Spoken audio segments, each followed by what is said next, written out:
Good morning, guys, or good afternoon, depending on when you guys are watching this, or maybe even good evening, right? So I hope you're having a great day on this Wednesday, asynchronous day.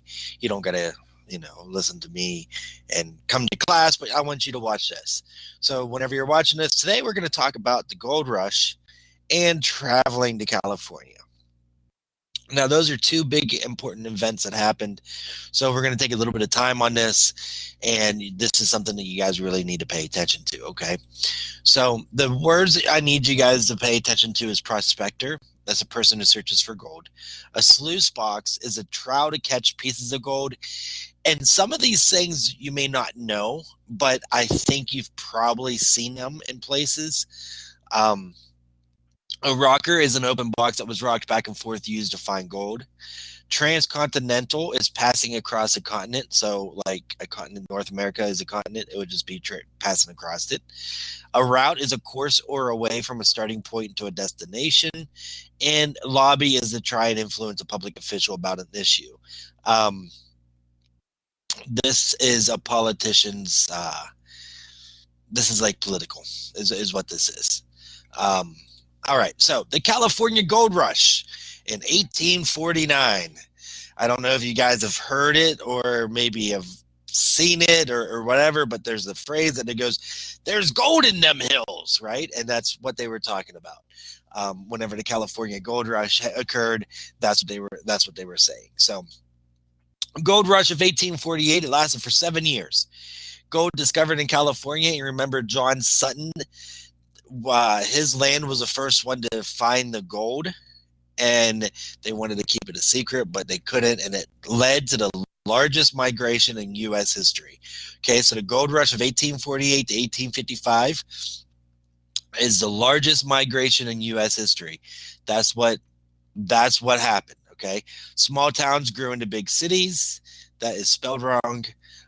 Estimated around 12 million ounces of gold was discovered, and it's worth over 20 billion with a B dollars today. That is a lot of gold was found in California. All right, so significant gold rush people, like I said, John Sutter.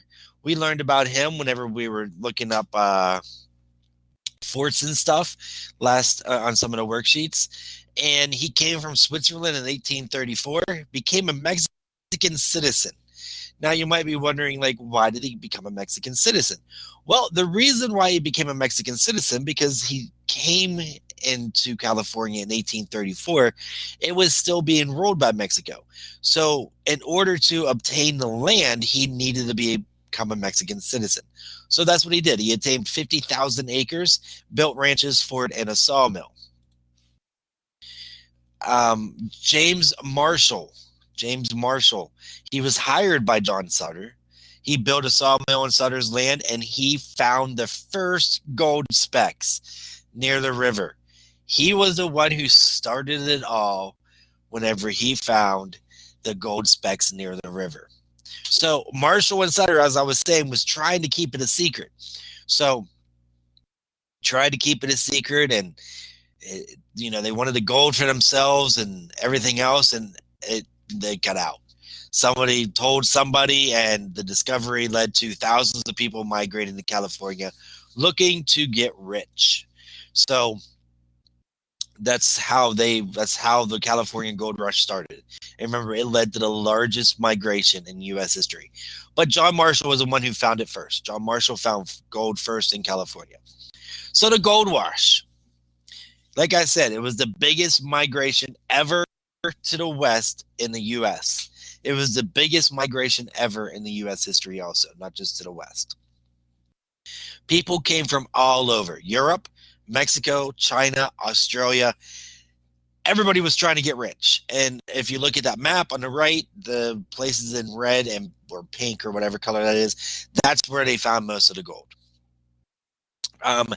Population in California grew in 3 years from 25,000 people, which is approximately the size of my little town, Stephenville, Ohio, which is the nearest small town near me, to the size of Cleveland. I want to say Cleveland has 300,000 people. Maybe it has more. I really don't know what the population of Cleveland is, so I don't want to say it, but it grew. Okay, it got really from really really small and it got really really big really really fast. Um, so what happened was that made the small towns and everybody set up businesses and everything else because all these people looking for gold had to have something to buy, had to have something to eat, so that made a whole bunch of other business opportunities. But you might have heard of the 49ers, and I'm not talking about the San Francisco 49ers, but this is who they're named after. It was a term given to those who moved to California looking for gold. As they assume that most moved in 1849 either to find gold or set up businesses. So a 49er is somebody who moved to California to look for gold. That's what that is. And this is a 49er, I guess, on the right-hand side. All right, so devices to use gold, panning for gold. And this is all this is. You take a pan and you scoop up the water and you swirl it around and the gold will sink to the bottom. That's the basic way to look for gold. You guys have probably done this if you've ever gone to amusement parks or a zoo or any type of place that may have gems, like they allow you to like sift and look for things. So this is just another way of, but they actually were finding gold rather than finding, gems or something. They were finding stuff that was worth like ridiculous amounts of money. All right, so panning for gold is a basic way to look for gold. Here's another one, was a rocker or a cradle. It was a wooden box. It was open at one end, as you can see on the picture, and set at an angle, and the gravel and water were shoveled in at closed end. So they would shovel it in this end, and then the gold would sink to the bottom, and all the water and the mud would run out. And that's how they would look for gold. And then the other thing is a sluice box. So this is made of multiple boxes. Water and gravel were shoveled in again right here. And there are ridges in the box right here. Like there's ridges. As you can see, it looks like there's kind of ripples right here. So there's ridges. And those ridges in the bottom of the box trapped gold as the water moved over. So that's how you would use a sluice box.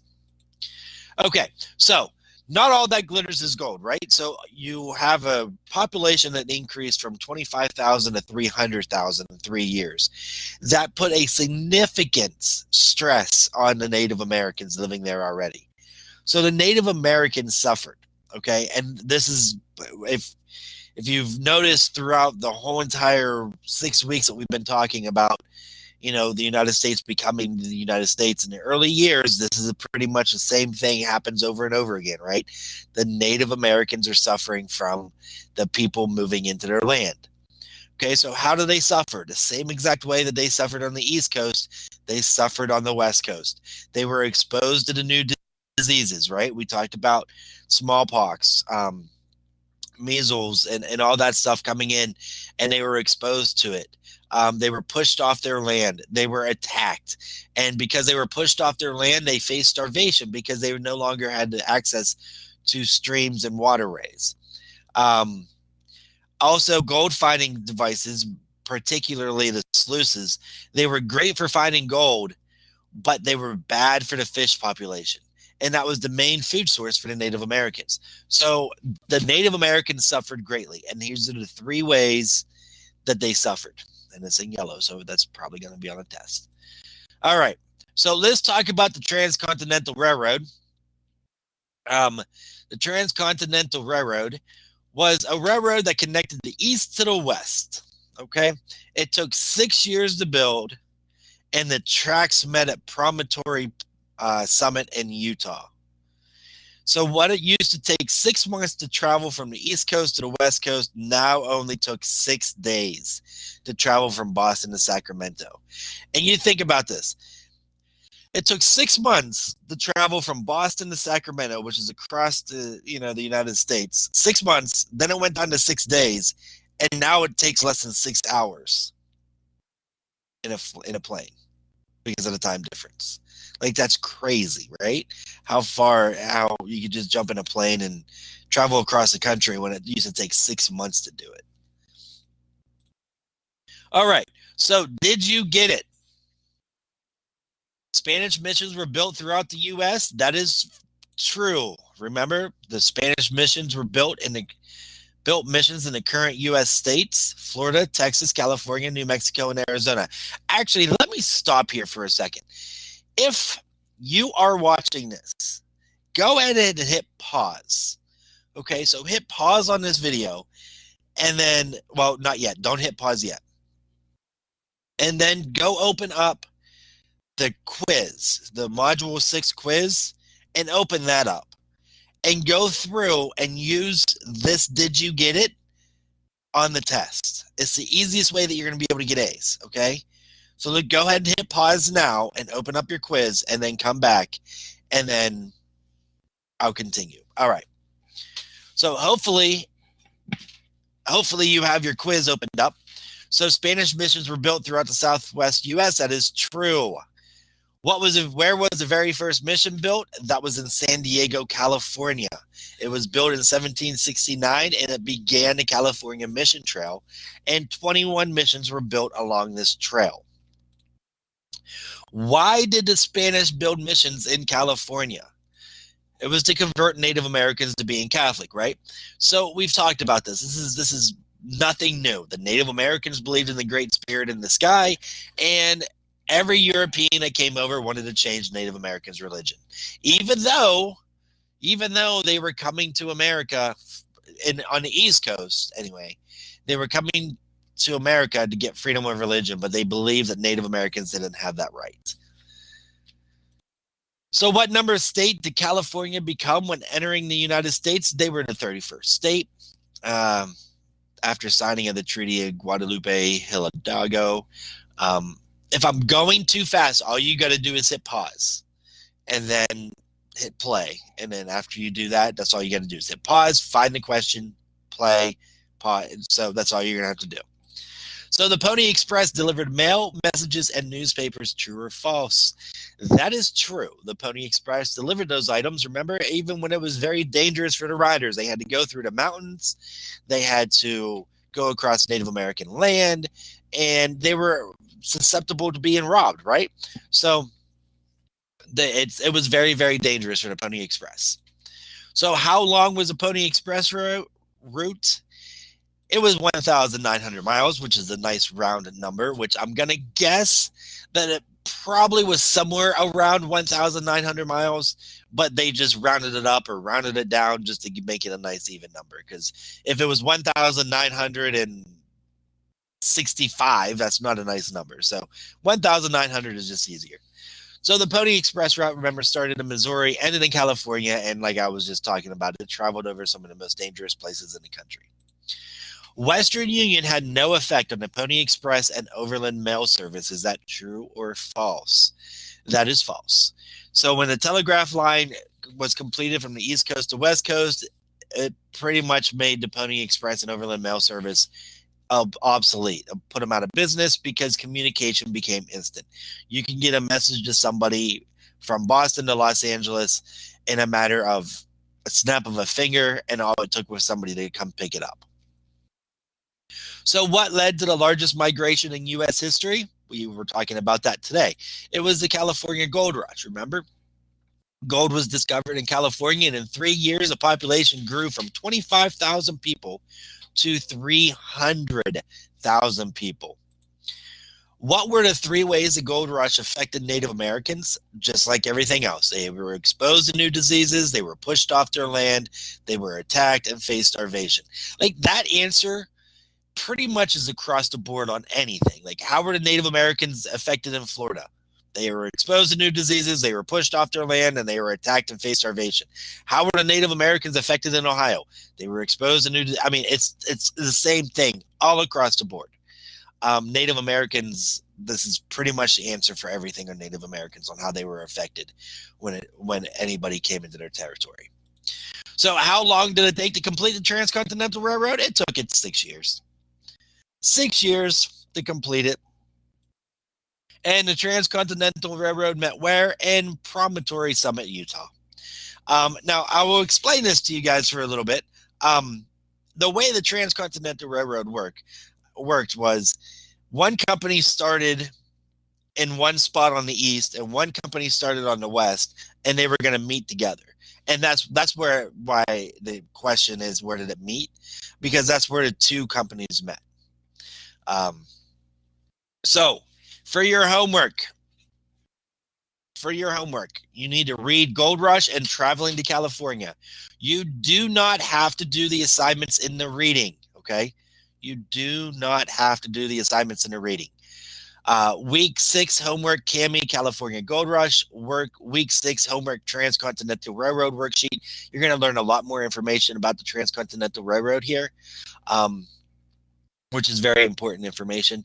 Study the exam study guide, turn in CNN 10 worksheet for bonus points. Your quiz is tomorrow, but it's opened up right now. We will not be doing a quiz in class tomorrow. We will be doing like a game to review for the exam.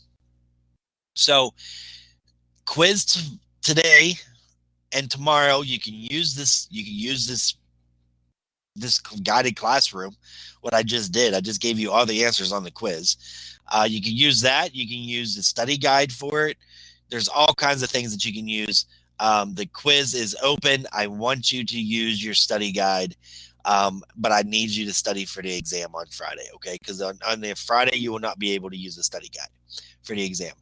All right, guys, that's it for today. So I hope everybody has a great Wednesday, and I will see everybody in class tomorrow. Bye-bye, guys.